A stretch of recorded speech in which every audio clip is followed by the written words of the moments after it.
Hello everyone and welcome back once again with a new video of class 10th nationalism in Europe. So class 10th का exactly we are on part 3 और part 3 में हम लोगों ने last class यानी कि previous video में हम लोगों ने ऑलरेडी कवर कर लिया था, वो है ग्रिम ब्रदर्स तक. And we have to start a topic 3.2 जहाँ तक मुझे याद है, that is hunger, hardship and popular revolt. इसके रिगार्डिंग क्वेश्चंस मैंने आपको शायद दे दिए थे बट आंसर हम लोगों ने क्लियर नहीं किया था, ठीक है ना. चलिए तो आंसर शुरू करते हैं आज. फर्स्ट ऑफ ऑल जो क्वेश्चन शायद मैंने लिखवाया होगा जाते जाते लास्ट डे, दैट वाज, अच्छा एक चीज़ पहले ये करो, ये फटाफट से सब लोग बता दो कि टिल 3.2 क्या किसी को कोई डाउट है? पढ़ भी नहीं किया तो डाउट कहाँ से होगा? नहीं ना पढ़े हो बाबू. चैप्टर 0 बटा सन्नाटा हो जाएगा, हम फिर बोल रहे हैं. अगर आप एक बार चैप्टर ख़त्म कर लेंगे दोबारा उसके बाद अगर 2 महीना 1 महीना बाद रीड करने जाएंगे एग्ज़ाम पीटी किसी भी फोकस व्यू से, things will not come right. सब आपका ज़ीरो रहेगा दिमाग में हुआ. इतना इजी चैप्टर ये नहीं है ना. चैप्टर आपकी इतनी आसान ये नहीं है जितना आसान लग रहा है दिखने में. उसके पीछे का रीज़न क्या है कि you have a lots of layers in the chapter. तो चैप्टर को रीड करो, डाउट निकलेगा ही निकलेगा. मतलब रेयरली हमको कोई ऐसा बंदा आज तक मिला होगा पिछले 12 साल के कैरियर में जो ये बोले कि हमको नेशनलिज्म इन यूरोप में डाउट नहीं है. तो डाउट होगा अगर आप पढ़ेंगे तो. चलिए मोटा मोटा शुरू करते हैं अभी आगे का. सो एक क्वेश्चन मैंने शायद लिखवाया होगा कि what were the major causes behind the revolt of 1830s. Now where this revolt take place, अगर नहीं लिखवाया तो लिख लीजिए. सबसे पहली बात कि where this revolt take place, तो याद रखना कि the revolt take place, the revolt take place या took place at France. Revolt France में था. अच्छा सेकेंड पॉइंट, एगेंस्ट हुम, तो याद रखना against whom this revolt was against Louis Philippe. And who was Louis Philippe? The Bourbon king. So he was the Bourbon king जिनके खिलाफ ये पूरा रिवॉल्ट शुरू हुआ, ये पूरा ओवरऑल ये शुरू हुआ, मतलब पोजेशन स्टार्ट हुआ.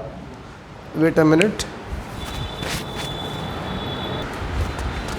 चलो है ना, चलो हाँ. तो भाई ये हो गया कि लुइस फिलिप के खिलाफ था. अब सवाल है कि why the revolt take place. तो याद रखना इसकी हेडिंग में ही लिखा है hunger and hardship. There are 2 words, first one is the hunger, second one is the hardship. Now एक एक करके इलैबोरेट करके दोनों वर्ड का मतलब समझ लो so that your answer become very easy to write down. First of all the word hunger exactly means what? it means you can say kind of starvation. now hunger यानी कि भूख या starvation जो है, इसका मेन कारण क्या होता है? कब आप भूखे रह जाएंगे? there should be 2 reason behind it. आपको पढ़ना था शायद 9th में ना, chronic hunger and seasonal hunger. तो याद रखना इकोनॉमिक्स में 2 टर्म्स आएंगे आपको, poverty as challenge may be the chapter, नहीं फूड सिक्योरिटी इन इंडिया में था, है ना, chronic hunger and seasonal hunger. तो हंगर भूख क्या है? तो भूख के 2 ही कारण होते हैं, either the affordability of food is not present और the availability of food is not present. Like food, either the food is not available और you can not afford it. 2 ही कारण हो सकते हैं भूखे रह जाने के. या तो खाना उपलब्ध नहीं है या आप उपलब्ध तो है लेकिन आप उस खाने को खरीद नहीं सकते, आप उसको परचेज नहीं कर सकते. कारण तो ये हो सकता है ना.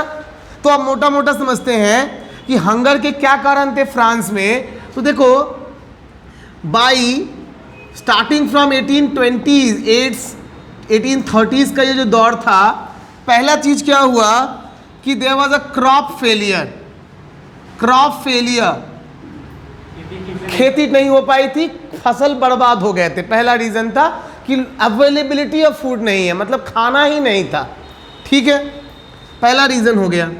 दूसरा रीजन क्या था कि टैक्सेस वर इम्पोज्ड ओवर देम। ये क्या हो रहा है, ये कहाँ बजा? तो भाई टैक्सेस वर इम्पोज्ड ओवर देम, लोगों के ऊपर टैक्सेस उस समय भी लगे हुए थे। क्लियर हो गई बात? तो ये दो रीजन है बाबू किसके, हंगर के। अब आते हैं रीजन हम लोग स्टारवेशन पे हार्डशिप पे आते हैं। याद रखना the term hardship means unemployment. Unemployment मतलब बेरोजगारी को हार्डशिप बोला जाता है। और exactly why there is a hardship, suppose करो ड्यूरिंग लॉकडाउन, है ना, people want to do work but there was no work available, so lakhs of people they just get unemployed.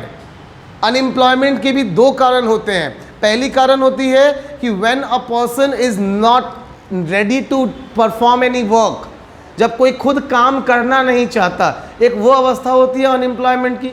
और अनएम्प्लॉयमेंट की सेकेंड स्टेज होती है where a person is willing to do work but he is not able to find a work is not, like you can say they are not getting a work. काम करना चाहता तो है लेकिन उसे काम मिल नहीं रहा है, तो ये बेरोजगारी की दूसरी अवस्था है। ठीक है, फ्रांस में कौन सी कंडीशन थी? सो हार्डशिप में क्या लिखोगे आप कि, है ना, ड्यू टू लैक ऑफ क्या, manufacturing units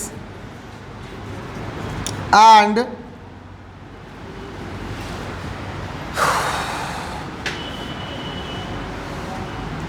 undeveloped economical policy.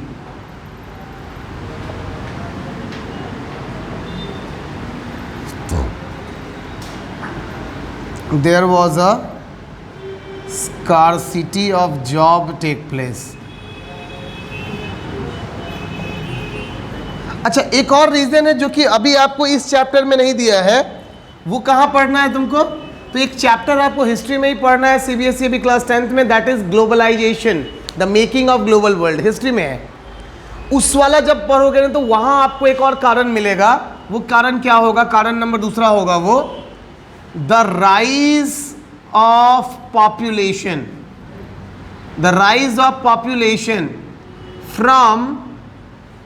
from what? The rise of population from 23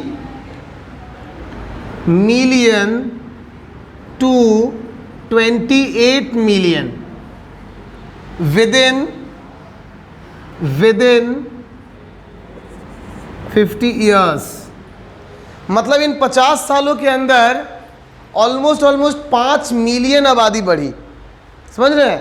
5 million का मतलब क्या हो गया? 1 मिलियन बराबर 10 लाख, मतलब 5 मिलियन बोले तो 50 लाख, 50 लाख आबादी बढ़ा।